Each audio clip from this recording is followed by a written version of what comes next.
ഇവിടെ വന്നിരിക്കുകയായിരുന്നോ? ഇക്ക, ഞാൻ ഇന്നലെ ഒരു സ്വപ്നം കണ്ടു. ഒരു ഭീകര രൂപം എന്റെ പിന്നാലെ വന്നു. പക്ഷേ അതിന് എന്റെ തന്നെ ഛായയായിരുന്നു. എന്നാ പിന്നെ എന്നെ ഒന്ന് വിളിച്ചൂടായിരുന്നോ? ഞാൻ എണീറ്റ് വന്നതാ. ഇക്ക നല്ല ഉറക്കായിരുന്നു. അത് കണ്ടപ്പോ വിളിക്കണ്ടാന്ന് തോന്നി.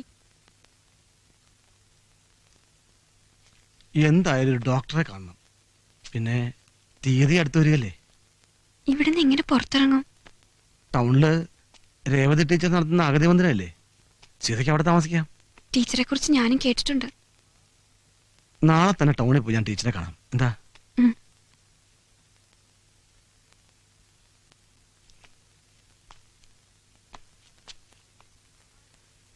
ആ കുട്ടി ഇവിടെ താമസിപ്പിക്കാൻ ബുദ്ധിമുട്ടാണെന്നാ ടീച്ചർ പറഞ്ഞത്. എനിക്ക് ടീച്ചറെ ഒന്ന് കണ്ടൂടെ? മാഡം. യെസ്. കാര്യങ്ങളെല്ലാം സൂസനോട് പറഞ്ഞിരുന്നല്ലോ. അങ്ങനെ പറഞ്ഞൊഴിയരുത്. കുറച്ച് ദിവസത്തേക്കെങ്കിലും. മിസ്റ്റർ അബുവിന് ഞാൻ പറയുന്നത് മനസ്സിലാകുന്നില്ല. അതിവിടുത്തെ മറ്റ് അന്തേവാസികൾക്ക് ബുദ്ധിമുട്ടാകും. കേട്ടറിഞ്ഞു വന്നതാ. അല്പം കരുണ കാണിക്കുന്നു കരുതി. ഇക്കാര്യത്തിൽ ഞാൻ ഹെൽപ്ലെസ്സാ. ആ കുട്ടിയോട് എന്തെങ്കിലും വിരോധം ഉണ്ടായിട്ടൊന്നും അല്ല. വേറെ എന്ത് സഹായം വേണമെങ്കിലും ഞങ്ങൾ ചെയ്യാം. വേറെന്ത് സഹായം? എന്നാ പിന്നെ തണല് പുറത്തുള്ള ബോർഡിൽ മാത്രമേ ഉള്ളൂ, ഇല്ലേ മാഡം? മിസ്റ്റർ, വാക്കുകൾ ഉപയോഗിക്കുന്നത് സൂക്ഷിച്ചു വേണം. അറിയാം.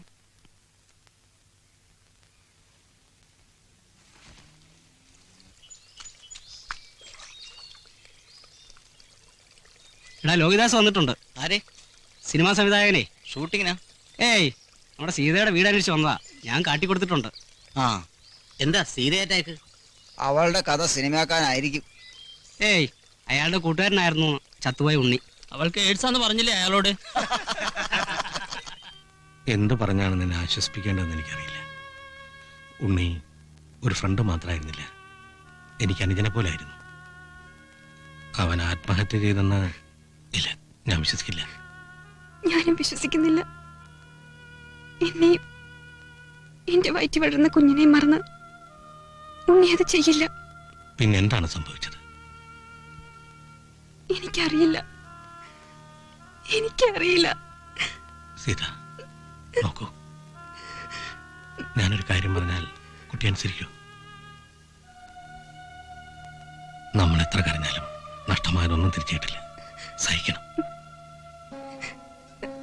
ഉണ്ണി എനിക്ക് നഷ്ടപ്പെട്ടു. ഞാനത് സഹിക്കുക. പക്ഷെ എനിക്കിത് അച്ഛനും അമ്മയും നാടും വീടും എല്ലാം നഷ്ടപ്പെട്ടു. ഈ ഭൂമിയില് ഞാൻ തനിച്ച. എന്തിനാ ഞാൻ ജീവിക്കുന്നേ? ആര് പറഞ്ഞു തനിക്കാണെന്ന്? നിന്റെ ഉള്ളിൽ ഒരു പുതുജീവൻ വിടരുന്നില്ലേ? അത് നിന്റെ ശരീരത്തിന്റെ ഭാഗമാണ്, ആത്മാവിന്റെ ഭാഗമാണ്. അതിനോട് കാരുണ്യം കാട്ടണം, സ്നേഹം കാട്ടണം. ആ കുഞ്ഞ് നിന്റെ എല്ലാ സങ്കടങ്ങളും തീർക്കുമെന്ന് പ്രതീക്ഷിക്കാം. പ്രതീക്ഷകളാണല്ലോ നമ്മളെയൊക്കെ ജയിപ്പിക്കുന്നത്.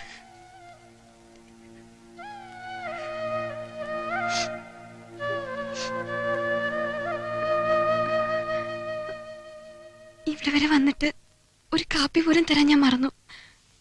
വേണ്ട, ഇപ്പൊ ഒന്നും വേണ്ട. ബോംബെയിൽ ഞാൻ വരുമ്പോഴൊക്കെ കുട്ടി എനിക്ക് ഒരുപാട് വെച്ച് വിളമ്പിട്ടില്ലേ. ഞാൻ ഇറങ്ങുന്നു. ഞാനിപ്പോൾ കോഴിക്കോടിന് പോകുന്ന വഴിയാണ്. അടുത്ത ആഴ്ച ഞാൻ ബോംബെ പോകുന്നുണ്ട്. എൻ്റെ പടത്തിൻ്റെ ഒരു 5 ദിവസത്തെ വർക്ക് അവിടെയുണ്ട്. നമ്മുടെ ഷെരീഫ് കോട്ടപ്പുറം ഇപ്പോഴും ബോംബെ തന്നെ ഉണ്ടല്ലോ അല്ലേ? ഞാനവനെ കാണും. എനിക്കറിയണം ഉണ്ണിക്ക് എന്താണ് സംഭവിച്ചതെന്ന്. ഷൂട്ടിംഗ് കഴിഞ്ഞ് വരുമ്പോൾ ഞാൻ വീണ്ടും വരും. അതുവരെ ഞാൻ പറഞ്ഞ പോലെ എല്ലാം സഹിച്ച് നിന്റെ കുഞ്ഞിന് വേണ്ടി ജീവിക്കണം. എല്ലാം ശരിയായി വരും. സമാധാനമായിട്ടിരിക്കും. ശരിയാവില്ലെന്നേ. മുസ്ലിയാർ പോയി സംസാരിച്ചിട്ട് എന്തായി? അവനൊന്നും സമ്മതിക്കില്ല, ധിക്കാരി. ഇനി 2 വഴികളേ ഉള്ളൂ.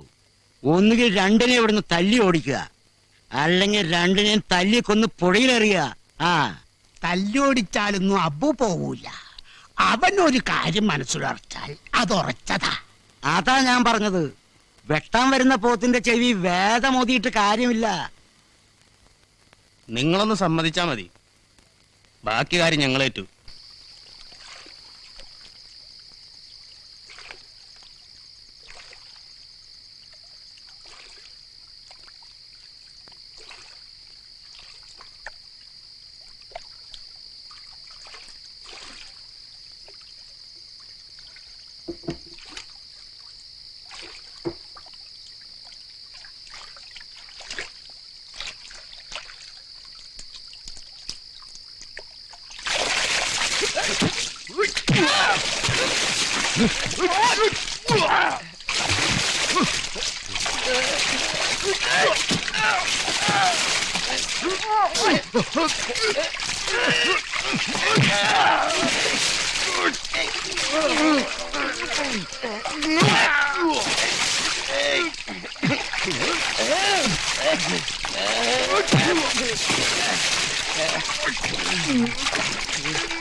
മോനെ അബു,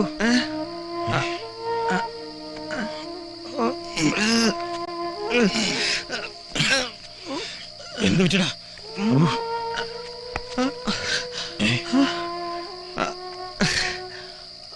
അവരെന്നെ കൊന്നില്ലെന്നേ ഉള്ളൂ. രാഘവനാരോടേക്ക് പോ. വേണ്ട, ഈ രൂപത്തിൽ സീത കണ്ട വിഷമാവും. വേറെ എവിടേക്കാടാ ഞാൻ നിന്നെ കൊണ്ടുപോവാ. അവിടെ ആകുമ്പോ സമാധാനം കിടക്കുകയും ചെയ്യാം. വാ.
ഒക്കെ ഞാൻ കാരണം